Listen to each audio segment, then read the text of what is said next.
সুপ্রিয় দর্শক বন্ধু, উত্তরের প্রশ্ন উত্তর এই আসরে আপনাকে স্বাগত জানাই।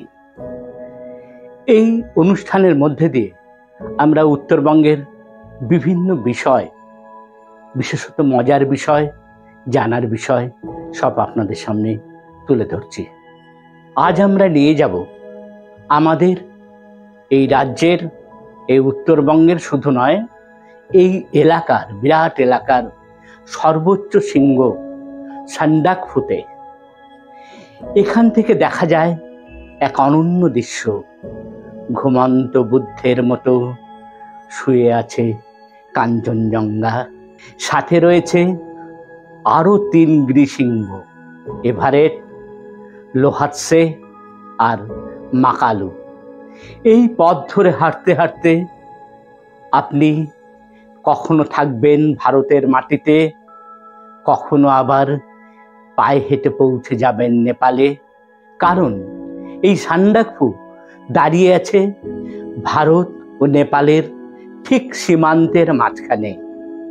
এখানকার জঙ্গলে লুকিয়ে থাকে দুর্লভ রেড পান্ডা, আর বসন্তকালে পাহাড় ঢেকে যায় রঙিন রডোডেন্ড্রন ফুলে ফুলে। এমনও হয়েছে মানভঞ্জন থেকে পুরনো ল্যান্ড রোভার গাড়ি চালিয়ে অনেকেই উঠে গেছেন প্রায় সিংহের কাছাকাছি। শরৎ ও শীতকালে আকাশ একেবারে স্বচ্ছ, আর বসন্তে পাহাড় যেন রঙে রঙে স্বপ্ন রাজ্য। এই ভ্রমণ পথে জড়িয়ে আছে দার্জিলিংয়ের চায়ের বাগান, ছোট ছোট গ্রাম, আর ভ্রমণকারীদেরও অফুরান গল্প মিশে আছে।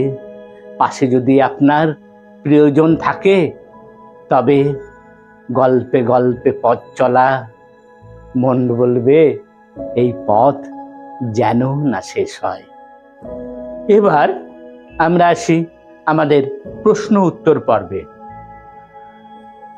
সুপ্রিয় দর্শক বন্ধু, আপনাকে বলতে হবে সমুদ্র পৃষ্ঠ থেকে ঠিক কত ফুট উঁচুতে সান্দাকফু এই শৃঙ্গটি রয়েছে। উত্তরটি আপনারা কমেন্টস বক্সে লিখে পাঠান, সাথে আপনার পুরোপুরি নাম ও ঠিকানাও দিতে পারেন যদি মন চায়।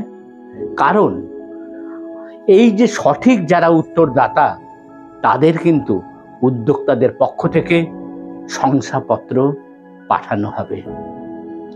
এই অনুষ্ঠানটি আপনাদের সামনে পরিবেশন করছে এনবি ইনফো নামে একটি সামাজিক সংগঠন।